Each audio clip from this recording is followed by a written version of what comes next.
Mechanical advantage in action എന്ന ചാപ്റ്ററിൽ മറ്റൊരു ക്വസ്റ്റ്യൻ നമുക്ക് നോക്കാം. വളരെ സിമ്പിളായിട്ടുള്ള ക്വസ്റ്റ്യനാണ്. ഇൻലൈൻ പ്ലെയിൻ്റെ ഒരു ക്വസ്റ്റ്യനാണ്. ക്വസ്റ്റ്യനിൽ എന്താ പറഞ്ഞിട്ടുള്ളത്?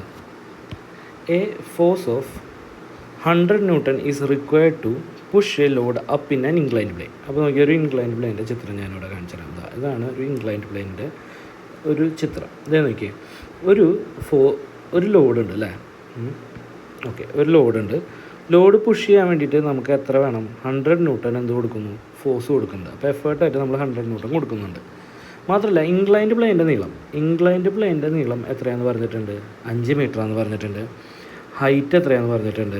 3 മീറ്ററാണെന്ന് പറഞ്ഞിട്ടുണ്ട്. ഇതാണ് ഇൻക്ലൈൻഡ് പ്ലെയിൻ. അതിലെ ഹൈറ്റ് 3 മീറ്ററും ഇൻക്ലൈൻഡ് പ്ലെയിൻ്റെ നീളം, ഈ നീളം 5 മീറ്ററും ഈ നീളം എത്രയാണെന്ന് പറഞ്ഞിട്ടുണ്ട്?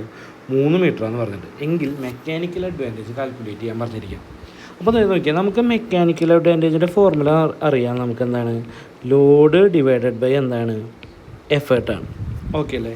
ഇതുകൂടാതെ തന്നെ ഇൻക്ലൈൻഡ് പ്ലെയിനിൽ നമുക്കറിയാം mechanical advantage is equal to എന്താണ്? L/H എന്ന് പറഞ്ഞ ഫോർമുല പഠിച്ചിട്ടുണ്ടാവും. Length of inclined plane divided by height. Okay അല്ലേ? അപ്പോൾ ഇത് പഠിച്ചിട്ടില്ലെങ്കിൽ ഇപ്പോൾ പഠിക്കുക. മെക്കാനിക്കൽ അഡ്വാൻറ്റേജിൻ്റെ actual formula load divided by എഫേർട്ടാണ്. ഇൻക്ലൈൻഡ് പ്ലെയിൻ്റെ കേസിൽ മെക്കാനിക്കൽ അഡ്വാൻറ്റേജ് നമുക്ക് ഒരു ഫോർമുലയും കൂടി എടുക്കാം. ലെങ്ത് ഓഫ് ഇൻക്ലൈൻഡ് പ്ലെയിൻ, അതായത് ഞാൻ ബ്ലൂ ഇങ്ക് എടുത്തിട്ട് കാണിക്കാം. Length of inclined plane divided by height, ഈ നീളം ഡിവൈഡഡ് ബൈ ഈ നീളം. ഇനി ഈ ക്വസ്റ്റ്യനിലേക്ക് ഒന്ന് വന്നാൽ, ഈ ക്വസ്റ്റ്യനിൽ എന്ത് പറഞ്ഞിട്ടുണ്ട്? ലെങ്ത് ഓഫ് ഇൻക്ലൈൻഡ് പ്ലെയിൻ എത്രയാണെന്ന് പറഞ്ഞിട്ടുണ്ട്? 5 പറഞ്ഞിട്ടുണ്ട്. ഹൈറ്റ് 3. എങ്കിൽ ഇത് 5, ഇത് എത്രയാണെന്ന് പറഞ്ഞിട്ടുണ്ട്? 3 പറഞ്ഞിട്ടുണ്ടല്ലോ. എങ്കിലും ഉത്തരം കിട്ടും. മെക്കാനിക്കൽ അഡ്വാൻറ്റേജ് സിഗിൾട്ട് എന്താണ്?